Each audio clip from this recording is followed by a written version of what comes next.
Bush cricket বা ঝিঝি পোকা, আমরা গ্রামের ভাষায় অনেকে এটাকে উড়চুঙ্গা বলি, আমার গ্রামের ভাষায় এটাকে উড়চুঙ্গা বলে বা সবুজ উড়চুঙ্গা বলতে পারেন। আমাদের সবারই ছেলেবেলায় হয়তো বা এই জিনিসটা নিয়ে খেলা হয়েছে। কেউ এটাকে বড়শিতে লাগায় মাছ ধরছেন, বা কেউ এটাকে ওই কি গাম গাছ বলে ওই আঠা দিয়েও ধরছেন। এক একজন এক এক ধরনের ভাবে ইউজ করছেন। সো আজকের এই ভিডিও টপিক হইতেছে এই Bush cricket. So let's start it. এই বুশ ক্রিকেটের গায়ের রংটা একদম উজ্জ্বল সবুজ। এদের ডানার আকৃতিটা অনেকটা গাছের পাতার মতো।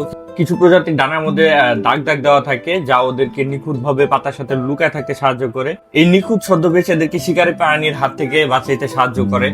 যারা এই প্রাণীটা ছোটবেলায় ধরছেন তারা হয়তো খেয়াল করছেন এদের মাথার সামনে দুইটা শিং বা অ্যান্টেনা থাকে, হ্যাঁ, যেটা এদের শরীরের থেকে কিছু কিছু সময় দ্বিগুণ পর্যন্ত বড় হয়, মানে এদের সাইজের থেকে প্রায় ডাবল বড় হয়। ঝিঝি পোকাদের মেইন যে জিনিসটা হচ্ছে, এটা হচ্ছে এদের পিছনের দুইটা পা। এই পা দুটা বেশ পেশিবহুল হয়। ওরা এক জায়গা থেকে অন্য জায়গায় বা জোরে লাফ দিয়ে এক জায়গা থেকে অন্য জায়গায় যাইতে এই পা দুটা বেশি সাহায্য করে। এরা মূলত ঝোপঝাড়, উঁচু জঙ্গল, ঘাসের ঝোপ এইসব জায়গায় বসবাস করতে বেশি পছন্দ করে।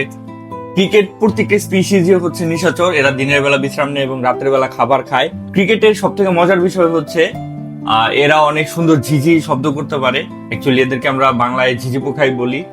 তো এই যে ঝিঝি শব্দটা করে, এটা মূলত হচ্ছে পুরুষ পোকাগুলো স্ত্রী পোকাদেরকে অ্যাট্রাক্ট করার জন্য বা আকর্ষিত করার জন্য এই শব্দটা করে। এমনিতে ক্রিকেট অনেক শান্ত স্বভাবের একটা পোকা। এরা পরিবেশে খাদ্য শৃঙ্খল বজায় রাখতে অনেক অনেক বেশি সাহায্য করে।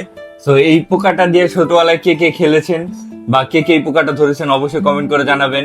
সবুজ ঝিঝি পোকা দিয়ে অ্যাকচুয়ালি খেলতে পারেন নাই, কার কার শৈশবে এই জিনিসটা খেলার জন্য জোটে নাই, তারা অবশ্যই কমেন্ট করে জানাবেন। দেখা হচ্ছে এই সবুজ পোকা লাল নীল বাদামি অন্য কোনো রূপ নিয়ে। ততদিন পর্যন্ত ভালো থাকবেন, সুস্থ থাকবেন। আল্লাহ হাফেজ।